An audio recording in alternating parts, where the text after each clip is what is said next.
अस्सलाम वालेकुम, this is Moeed Pirzada in Washington.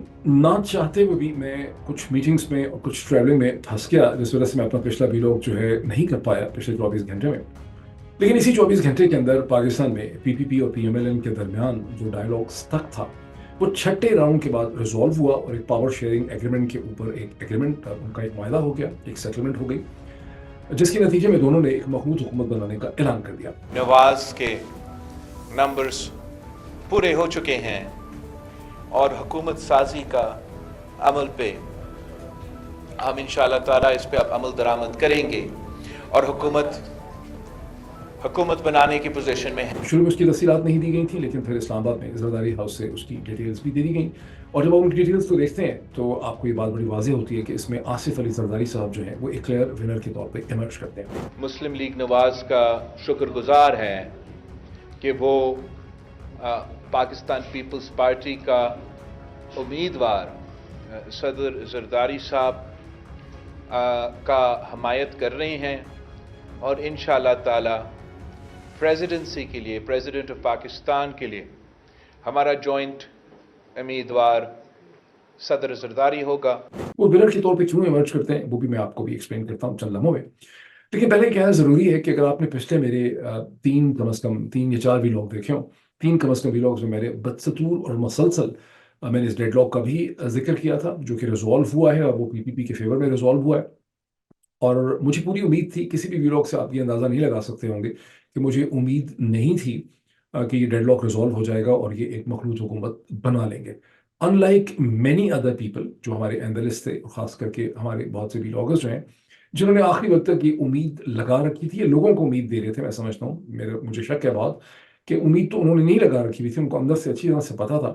लेकिन अब ये जो एक नैरेटिव मार्केट है पाकिस्तानी पॉलिटिक्स की, इसमें होप की पॉलिटिक्स को ट्रेड ऑफ करना, यानी ट्रेडर्स ऑफ होप जो हैं, वो भी एक बहुत इंपॉर्टेंट फिनोमेना बन चुका हुआ है कि एनालिस्ट हैं जो मैच्योर हैं और अच्छी तरह से समझते हैं कि चीज़ें किस डायरेक्शन में जा रही हैं और कि चीज़ें हो जाएंगी।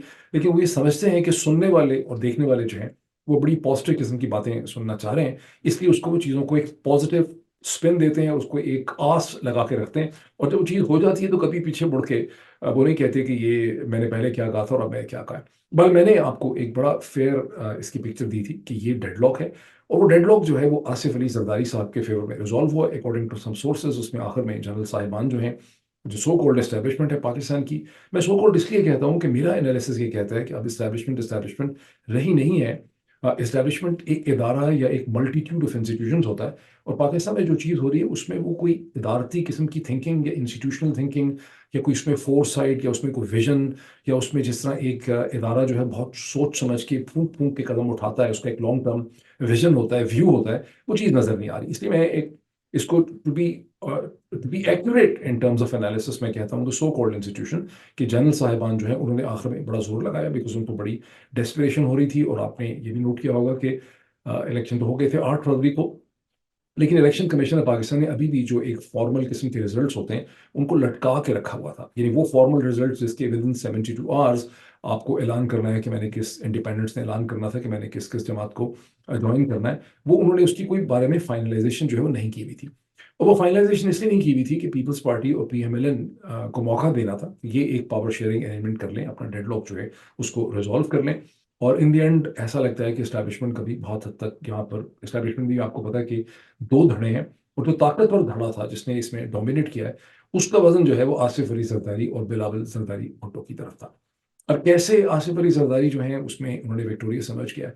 मैंने आपको पिछले कई व्लॉग्स में ये बताया था कि डेडलॉक इस चीज़ के ऊपर है कि पीपल्स पार्टी जो है वो कहती है कि हमें फेडरल गवर्नमेंट के अंदर पोजीशंस नहीं लेनी, हमें कॉन्स्टिट्यूशनल पोजीशन लेनी है, हमें मिनिस्ट्रीज हम नहीं लेंगे वफाकी हुकूमत के अंदर, हमें प्रेसिडेंट की पोजीशन भी चाहिए आसिफ अली जरदारी के लिए, हमें कॉन्स्टिट्यूशनल पोजीशन चाहिए चेयरमैन सेनेट की, हमें गवर्नर्स भी चाहिए, हमें नेशनल असम्बली का स्पीकर भी चाहिए, और हमें पंजाब के अंदर भी मिनिस्ट्रीज जो हैं चाहिए, लेकिन हम फेडरल गवर्नमेंट में मिनिस्ट्रीज हैं वो नहीं लेंगे। इन दी एंड जो सेटलमेंट हुई है जिसका ऐलान किया गया है जरदारी हाउस से, इस्लामाबाद से, उसमें सिर्फ नेशनल असम्बली की स्पीकरशिप जो है वो पीएमएलएन को मिली है। प्राइम मिनिस्टरशिप तो डन बात थी कि शहबाज शरीफ साहब को मिलेगी, तो वो उनको मिल गई है। दरमियान में जो शोशा छोड़ा गया था, जो मुशाहिद हुसैन सैयद साहब ने शोशा छोड़ा कि नवाज शरीफ साहब जो इनको प्रेसिडेंट बन जाना चाहिए, वो बात भी नहीं हो सकी है। और नवाज शरीफ साहब के बारे में जो बाज़ लोगों ने भक्ति कसी थी, मेरा ख्याल लतीफ़ खोसा साहब ने सबसे पहले ये भक्ति कसी थी नवाज शरीफ साहब पे कि बहुत जल्दी اور बहुत पहले उन्होंने कह दिया था, इलेक्शन से पहले उन्होंने कह दिया था कि बहुत जल्दी नवाज शरीफ साहब ये कहते हुए पाए जाएंगे, ये रोते हुए पाए जाएंगे कि मुझे क्यों बुलाया लंदन से। वही सूरत हाल हो गई है कि मुझे क्यों बुलाया। लेकिन और अब इस स्टेज के ऊपर अभी भी पीपीपी जो है वो इंसिस्ट कर रही है कि उसको पंजाब के अंदर भी पोजीशन जो है चाहिए। तो बड़ा क्लियरली आप देख रहे हैं कि आसिफ अली जरदारी साहब जो हैं उन्होंने बहुत कुछ ले लिया है, पीएमएलएन को उस तरह से चीज़ें नहीं मिली, उनको जिम्मेदारी मिल गई है एक बहुत मुश्किल किस्म की सिचुएशन की, एक ऐसे सिस्टम के अंदर जो शायद बहुत देर ना चल सके। क्यों आसिफ अली जरदारी जो है उनका पल्ला बहुत ज़्यादा भारी रहा है? आपने ये सवाल आपके जहन में आता होगा। और अक्सर आप लोग जो हैं, चूँकि पाकिस्तान में आदत ही यही है कि एक मफरूज़े के ऊपर या एक बात, एक स्लोगन की शक्ल में चीज़ों को एक्सप्लेन कर दिया जाता है कि एक जरदारी सब पे भारी, और जरदारी बड़ा स्मार्ट है, क्लेवर है, वगैरह वगैरह वगैरह। असल हकीकत क्या है? असल हकीकत यह है कि एक ऐसी हकीकत है जो आसिफ अली जरदारी साहब को भी पता है, जो इस्टेब्लिशमेंट को भी पता है, और जो नवाज शरीफ और उनकी पार्टी को भी पता है। वो हकीकत क्या है? वो हकीकत यह है कि ये जो भी जैसा कैसा भी बोगस जाली इलेक्शन हुआ है, नाम नेहाद सो कॉल्ड इलेक्शन हुआ है, जिसमें जो स्टोलन इलेक्शन है, इस स्टोलन इलेक्शन के अंदर भी आसिफ अली जरदारी को ये पता है कि वो जो 54 सीटें हैं उसको दी गई हैं, उसमें से कम 35-40 आसिफ अली जरदारी की अपनी मेहनत की सीटें हैं। वो उन्होंने अपनी जिस तरह से भी ली हैं, धांधली की है, पैसे डाले हैं, खरीद फरोख्त की है, वो उन्होंने ली हैं। जो पानी उनको मिलाया गया है सीटों का साउथ पंजाब का आगे पीछे से, वो 14 सीटों का है। सो बेसिकली उनकी एक सॉलिड पोजीशन है, उनकी अपनी सीटें हैं सिंध से जो उनके हाथ में है। उनको ये भी पता है कि नवाज शरीफ की पार्टी की असल सीटें 15-16 से ज़्यादा नहीं। नवाज शरीफ और उसकी पार्टी को भी पता है कि हमारी असल में सीटें 15-16 से ज़्यादा नहीं। उनको ये भी अंदाज़ा है कि आसिफ अली जरदारी की 54 सीटों में से कम 35-40 उसकी अपनी। ये एक ऐसी हकीकत है जो इस्टेब्लिशमेंट को भी पता है, क्योंकि इस्टेब्लिशमेंट और इस्टेब्लिशमेंट के जो काम करने वाले हैं उन्होंने ही तो दोनों को सीटें दी हैं। और एमक्यूएम पाकिस्तान को ये पता है कि उनके पास अब असल में एक भी सीट नहीं है, और उनको जो 16-17 सीटें दी गई हैं वो भी इस्टेब्लिशमेंट ने दी हैं। तो ये जो असल फैक्ट्स हैं, अब चूंकि पाकिस्तान में होता ही है कि एक असल हकीकत होती है जिसका सबको पता होता है, चूंकि सिस्टम मुनाफकत के ऊपर चलता है, वो असल हकीकत को कभी भी आप पब्लिक स्पेस के अंदर जो है उसे एडमिट नहीं करते। लेकिन अब मतलब बिटवीन यू, आपको भी पता है और मुझे भी पता है कि इस्टेब्लिशमेंट को भी पता है कि नून की अपनी सीटें जो है वो 15-16 हैं। उन्हें भी पता है कि आसिफ अली जरदारी की सीटें 35-40 हैं। आसिफ अली जरदारी को भी पता है कि नून की इतनी सीटें। तो असल जो डील है वो इस चीज़ के ऊपर होती है कि असल में आसिफ अली जरदारी की पोजीशन भी इस पूरे सिस्टम के अंदर, जहां पर इन दोनों ने ही मिलकर हुकूमत बनानी है, पीटीआई को अगर आप निकाल दें, तो आसिफ अली जरदारी की जो पोजीशन है वो पीएमएलएन और नून लीग के मुकाबले में मजबूत है, और इसी वजह से उसको एक बेहतर डील भी मिली है। इसको सिर्फ आप किसी की साइडिंग के तौर पर आप इसको नहीं समझ सकते। पहला ये पॉइंट है। अच्छा, दूसरा पॉइंट ये है कि जो कुछ हुआ इसका मतलब क्या है, इसकी मीनिंग क्या है, इसकी पॉलिटिकल सिग्निफिकेंस क्या है, इसको आप लॉन्ग टर्म परस्पेक्टिव में एनालिसिस के पॉइंट ऑफ व्यू से आप इसको कैसे देखते हैं। एक चीज़ मैंने आपको पहले भी कही है वीलॉग्स में कि एनालिसिस की जो स्ट्रेंथ होती है वो उसी वक्त होती है जब वो लोगों को, बहुत ज़्यादा लोगों को नज़र नहीं आ रहा होता, जब जो बज़ाहिर रियलिटी कुछ और होती है और असल हकीकत जो है वो कुछ और होती है। वही आपकी एनालिटिकल जो स्किल है, ये जो एनालिसिस की जो स्ट्रेंथ है, उसका जो सब्सटेंस है, उसकी जो क्वालिटी है कि आप आने वाले मंजरनामे को देख सकें और जो बज़ाहिर आपके सामने चीज़ें अनफोल्ड हो रही होती हैं उनसे आगे आप देख सकें। तो ये बहुत इंपॉर्टेंट पॉइंट है। अब आप देखें कि मैं आपको क्या बताता हूँ। देखें, ये पाकिस्तान की जो सो कॉल्ड एस्टेब्लिशमेंट है, मैंने आपको एक्सप्लेन किया कि मैं सो कॉल्ड क्यों कहता हूँ, बिकॉज एस्टेब्लिशमेंट एक डिफरेंट चीज़ होती है। तो ये जो सो कॉल्ड एस्टेब्लिशमेंट है इस वक्त प्रेजेंट, जनरल आसिम मुनीर की जो एस्टेब्लिशमेंट है, इसकी ये इतनी बड़ी कामयाबी है कि अब तक पाकिस्तान की इस्टेब्लिशमेंट को गुज़िश्ता 75 बरस में कभी इतनी बड़ी नाकामी नहीं हुई, अपार्ट फ्रॉम 1971। 1971 के बाद ये उनकी सबसे बड़ी पॉलिटिकल नाकामी है। 71 में तो चूंकि शिकस्त हो गई तो उनको पावर सरेंडर करनी पड़ गई थी। उसके बाद इतनी अजीबोगरीब सूरत हाल जो है वो उनके लिए, इस्टेब्लिशमेंट के लिए पैदा नहीं हुई। उर्दू में एक टर्म है थूक के चाटना। शरीफ खानदान डिनेस्टी को और आसिफ अली जरदारी को वापस लाकर एक मखलूत हुकूमत दोबारा बनाना, PDM-2, एक क्लियरली इस्टेब्लिशमेंट जो है उसका एक एडमिशन ऑफ फेलियर है। ये एक सरेंडर है against the force of circumstances. इसका मतलब ये है कि जनरल साहिबान जो हैं उनके पास कोई और ऑप्शन ही नहीं बची। इसका मतलब है कि जिस तरह से जनरल साहिबान ने हमेशा 3-3, 4-4, 5-5 बरस के बाद वो डिफरेंट ऑप्शंस के साथ खेलते थे। मतलब आप ये इल्ज़ाम लगा सकते हैं, आप ये एनालिसिस दे सकते हैं with some degree of think कि जब उनको नवाज शरीफ को हटाना था, कमज़ोर करना था, तो उतनी देर तक उन्होंने पाकिस्तान तहरीक इंसाफ को सपोर्ट कर लिया हुआ था, पका दिया था, खड़ा कर लिया था, जैसे कि लोग इल्ज़ाम लगाते हैं। लेकिन यहाँ उनकी सूरत हाल ये है कि उनको बैक टू द बेसिक्स जाना पड़ गया है। उनके पास कोई नई ऑप्शन ही नहीं है, उनके पास कोई पॉलिटिकल डायरेक्शन ही नहीं है उनको, उनके पास कोई लॉन्ग टर्म विजन या लॉन्ग टर्म व्यू जो है इस स्टेज के ऊपर एग्जिस्ट नहीं करता।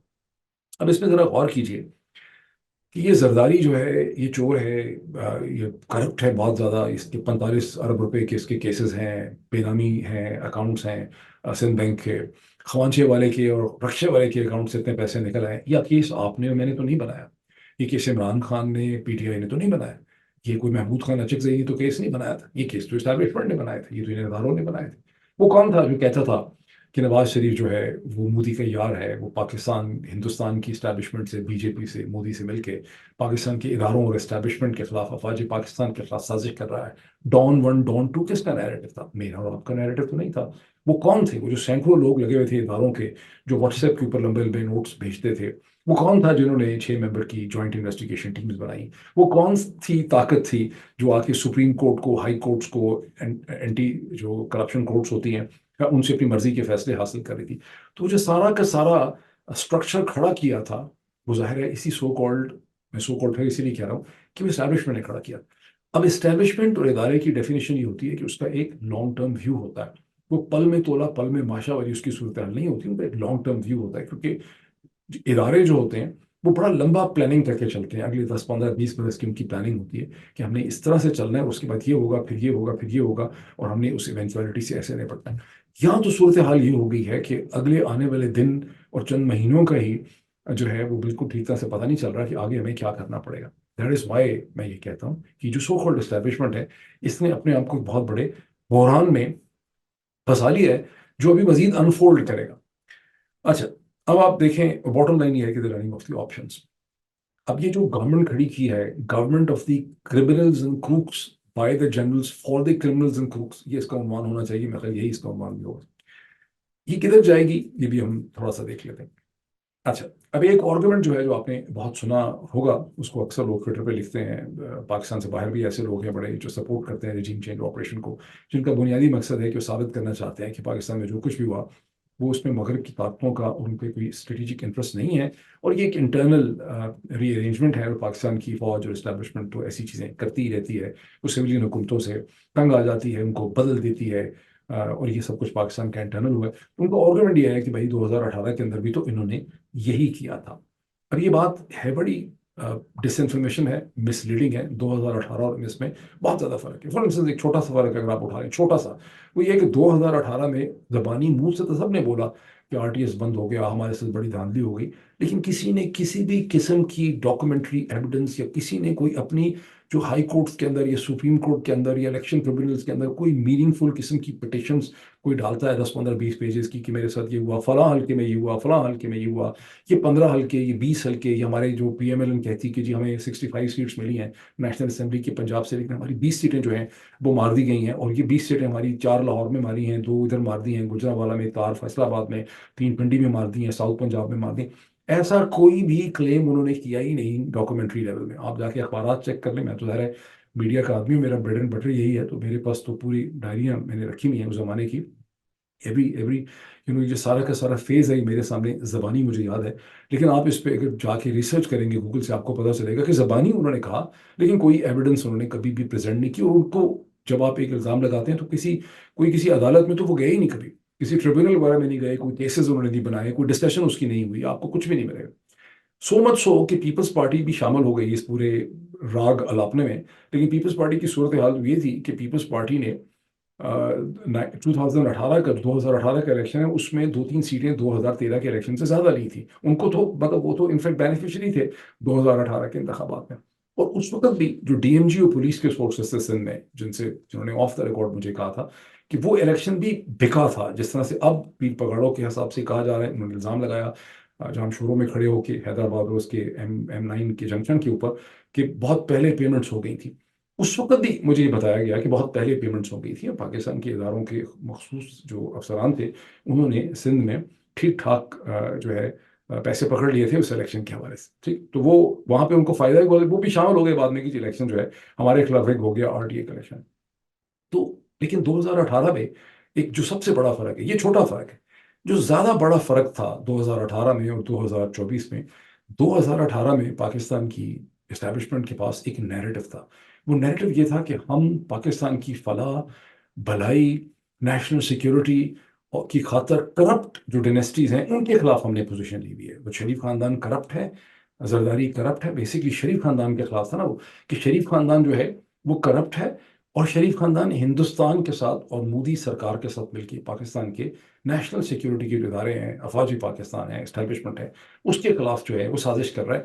और ये वो लारा था, ये वो कहानी थी, वो नैरेटिव था जिसमें उन्होंने पाकिस्तान की मीडिया को, पाकिस्तान के ज़राए इब्लाग को, पाकिस्तान की पॉलिटिक्स को, पाकिस्तान की जो मिडिल क्लासेस हैं स्पेशली इंटेलिजेंसिया, उन्होंने उसको ये लारा जो है वो दिया हुआ था।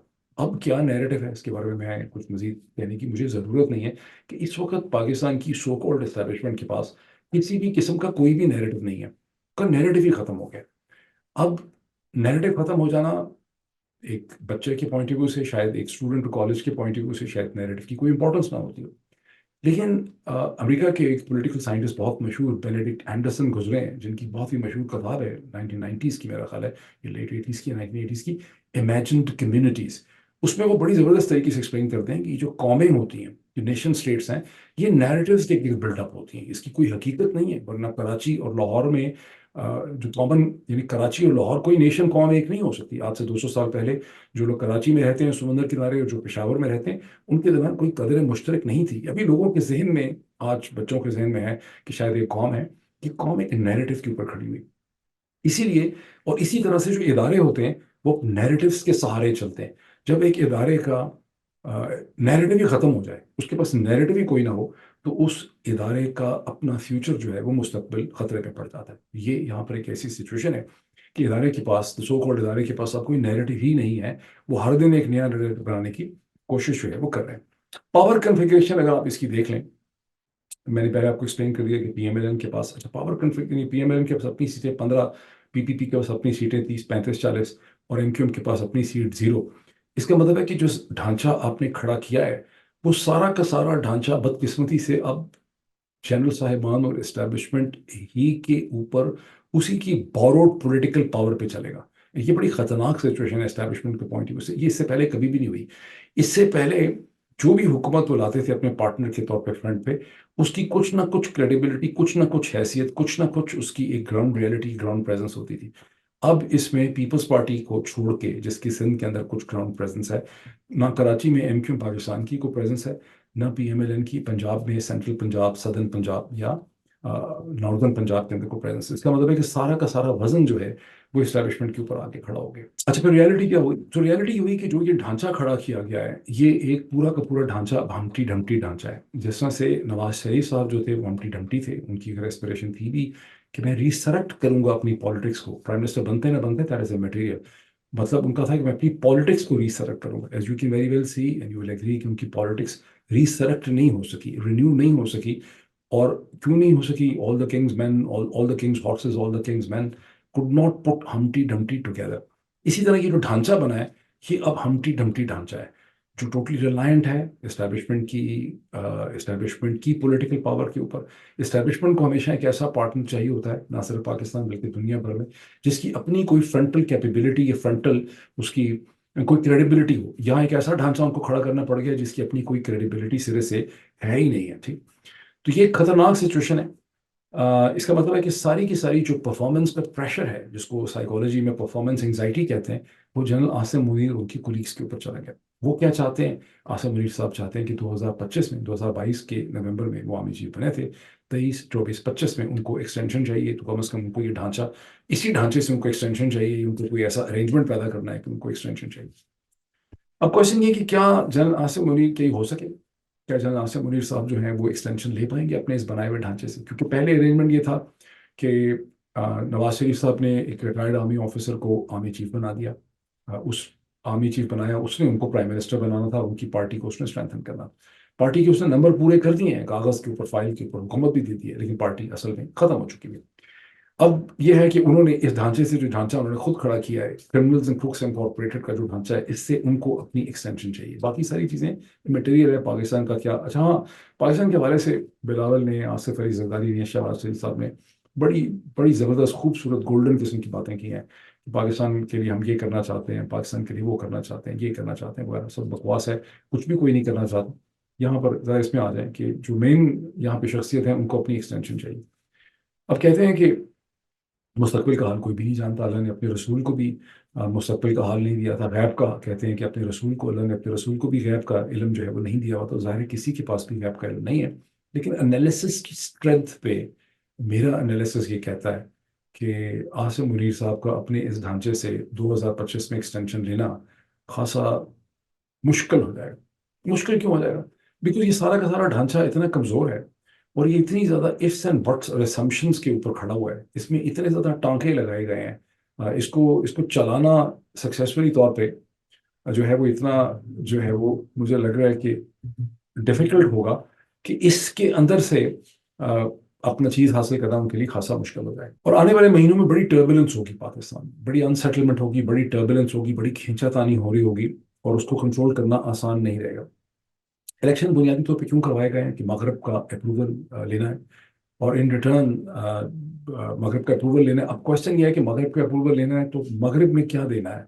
मगरब में अगर तो दी ओनली वे कि ये सिस्टम के चलने की, अच्छा हाँ, अगर ये सिस्टम पीपल्स पार्टी को लगा कि ये सिस्टम सर्वाइव कर जाएगा कुछ महीनों से ज़्यादा, 6 महीने 8 महीने उनको लगा कि ये स्टेबल है, वो अपनी असेसमेंट करेंगे, तो मेरा ये ख्याल है कि पीपल्स पार्टी फेडरल गवर्नमेंट के अंदर भी मिनिस्ट्रियाँ लेना चाहेगी, सिर्फ पंजाब भी नहीं लेना चाहिए। अभी तो वो सोच रहे हैं कि हम पंजाब में मिनिस्ट्रीज ले लेंगे और यूं हम अपनी उस फेज को रिन्यू करना चाहते हैं।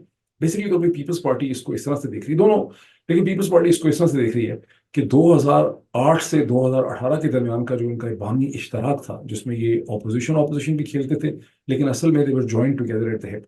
उनका ख्याल है कि हम 2008 से 2018 का जो टाइम पीरियड है उसको हम वापस ले आएंगे। ये हो नहीं पाएगा, ये हो नहीं पाएगा। और मैं चाहता हूँ कि आप इसको मेरे नाम से लिख के रख लें अपने पास कि ये हो नहीं पाएगा, क्योंकि वो डेफिनेटली इसको इस तरह से खेलना चाह रहे हैं। ये जो सारा ढांचा है इस असम्पशन के ऊपर खड़ा हुआ है कि हमने मगरब की जो रिक्वायरमेंट थी इलेक्शन करा के एक ढांचा बनाने की, हमने पूरी कर दी है और इन रिटर्न हमें मगरब कोई बहुत अच्छी जेनरस किस्म की डील देगा। वो डील ज़रा अमेरिका बरतानिया खुद से नहीं देंगे, वो डील दिलवाई जाएगी सऊदी अरब के जरिए या यूएई के जरिए या मशरक़ वस्ती के जरिए। लेकिन उस डील के नतीजे में फर्दर क्विड प्रो को इन्होंने क्या करना होगा और उस डील के नतीजे में जो भी चीज़ इनको ऑफर मिलेगी क्या ये उसको इम्प्लीमेंट कर पाएंगे, उसके रास्ते में बड़ी दुश्वारी है। मेरा ख्याल है कि ये नहीं कर पाएंगे, इनको बहुत ज़्यादा प्रॉब्लम होगा। अच्छा, ये इसमें अच्छा, मुझे ये भी एहसास है कि ऐसे सक्सेसफुल इंपीरियल मॉडल एग्जिस्ट करते हैं गुज़िश्ता 30-35 बरस में, जहाँ किसी मुल्क की डायरेक्शन बदलने के लिए एक रजीम चेंज ऑपरेशन किया गया और उसके बाद वो डायरेक्शन बदल दी और फिर वेस्ट ने एक इकोनॉमिक मॉडल दिया और वो इकोनॉमिक मॉडल खासा कामयाब हो गया और पिछली पॉलिटिक्स बैरी हो गई बिकॉज इकोनॉमिक मॉडल सक्सेसफुल हो गया। उसकी 2-3 एग्जांपल्स मैं आपको बता देता हूँ। एक एग्जांपल है जब अलेंडे की हुकूमत को 73 में हटाया या 72 में हटाया या 71 में हटाया और वहाँ पर पिनोशे की, जनरल पिनोशे, ऑगस्टे पिनोशे जो है, उनको ला के बिठाया गया और फिर शिकागो स्कूल का एक इकोनॉमिक मॉडल जो है वहाँ पे इम्प्लीमेंट किया गया और उनकी इकोनॉमी जो है वो ठीक चल, लेकिन मुल्क का साइज बहुत छोटा था। साउथ कोरिया का मॉडल भी है जहाँ अमेरिका ने भी इंतहा इन्वेस्टमेंट की, स्ट्रेटेजिक एंड टेक्निकल एडवाइस भी थी, इकोनॉमिक इन्वेस्टमेंट भी थी, जापान से बहुत ज़्यादा मदद दिलवाई गई साउथ कोरिया को। आबादी बहुत थोड़ी थी, मुल्क छोटा था और दूसरी तरफ नॉर्थ कोरिया के अंदर उस वक्त चीन और रूस जो है वो दोनों बैठे हुए थे और उनके सामने एक सक्सेसफुल मॉडल खड़ा करना रीजन में बहुत ज़रूरी था। तो उसकी जो जो स्ट्रेटेजिक कैलकुलस था वो बहुत इंपॉर्टेंट था। इजिप्ट में भी सऊदी अरब ने, इसराइल ने, अमेरिका ने मिल के एक पूरा जो वहाँ की पब्लिक ओपिनियन थी उसको सप्रेस कर दिया और जनरल सिसी 10 बरस से बैठे। लेकिन पाकिस्तान के सेट्स और सर्कमस्टांसेस डिफरेंट हैं और मैं चूंकि वाशिंगटन के अंदर हूँ, मुझे वाशिंगटन के अंदर इतनी फिलिंगनेस नज़र नहीं आ रही पाकिस्तान के ऊपर कोई बहुत बड़ी स्ट्रेटेजिक डील देने के लिए। बहुत यहाँ मसले हैं, खास करके हम एक प्रेसिडेंशियल ईयर में। तो अभी तक इतना ही, फिर देखिए क्या होता है, फिर आपसे मुलाकात होती है। हाँ, बहुत इंपॉर्टेंट मैं चीज़ बतानी, अगला मैं एक प्रोग्राम करूँगा कुछ और दोस्तों के साथ मिलकर, यही जो बाकी पूरी पाकिस्तान की पॉलिटिक्स है इसको 3 और मेरी कोशिश होगी और हम एक प्लानिंग ये है कुछ दोस्तों की कि हम मिल के, अभी मैं नाम इसलिए नहीं ले रहा कि मुझे नहीं पता कि कोई कुछ कर ना दे, बहरहाल, तो हम एक पैनल डिस्कशन करेंगे पाकिस्तान की पॉलिटिक्स की सेंस बनाने के लिए और अगर वो पैनल डिस्कशन कामयाब लगी, उसकी हमें एक रेजोनेंस लगी, तो फिर हम उस प्रोसेस को इंशाल्लाह जारी रखेंगे कि हफ्ते में 1 या 2 दफ़ा एक पैनल डिस्कशन की जाए ऐसे लोगों के साथ जिनका अपना बड़ा clear perspective and point of view है, अपनी अपनी उनकी इन्फॉर्मेशन है और पाकिस्तान की पॉलिटिक्स को हम डाइसेक्ट कर सकें। तो अगले 8-10 घंटे में मैं इस किस्म के पैनल डिस्कशन भी आपके सामने लेकर आऊँगा। Thank you.